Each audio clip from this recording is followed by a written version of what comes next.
April Farrell, and I live in Delmarva, Maryland. I've lived in this area for 40 years, pretty much on this road for 40 years.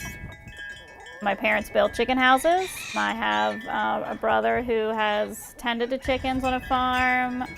Just about everyone somehow has worked in the poultry industry. Right here is where I grew up playing.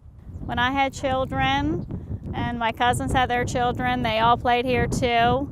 We have the next generation, and we always thought that they would play in our yard. But it's going to be a little bit different because now across the road, instead of open land, we have 4 ginormous chicken houses with 64 fans blowing air across to where they should be able to play and breathe in clean, healthy air.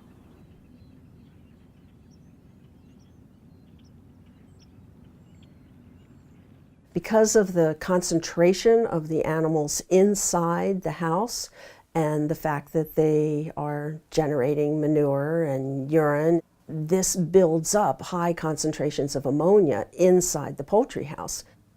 Ammonia is an irritant to the lungs, to your throat, to your eyes. It is a volatile compound, and it does cause respiratory illnesses. As soon as you turn on the road, you can smell the odor coming from those chicken houses. You know, it's chicken waste in the air. Particulate matter is being pulled out of those chicken houses and into the air.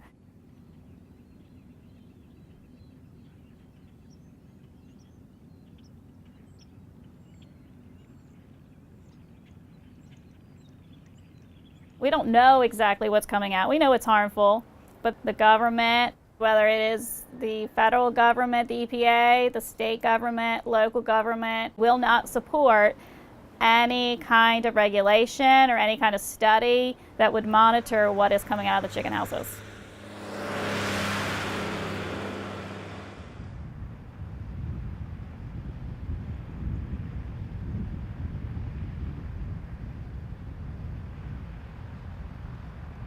Young chicken hens are called pullets. They need plenty of green grass in addition to the regular food.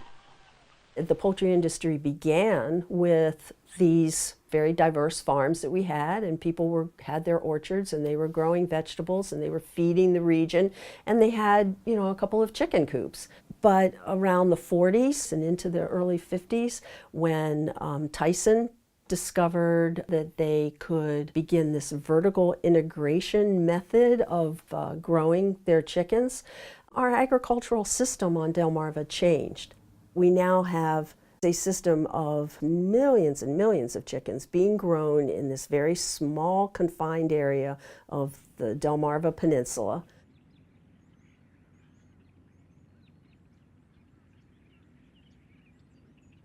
They started building last July.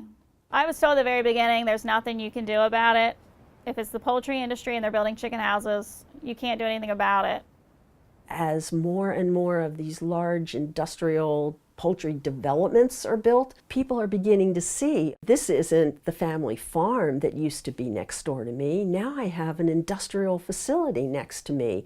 And is this safe? What is in the air that I'm breathing? What's in the water that's getting into my well?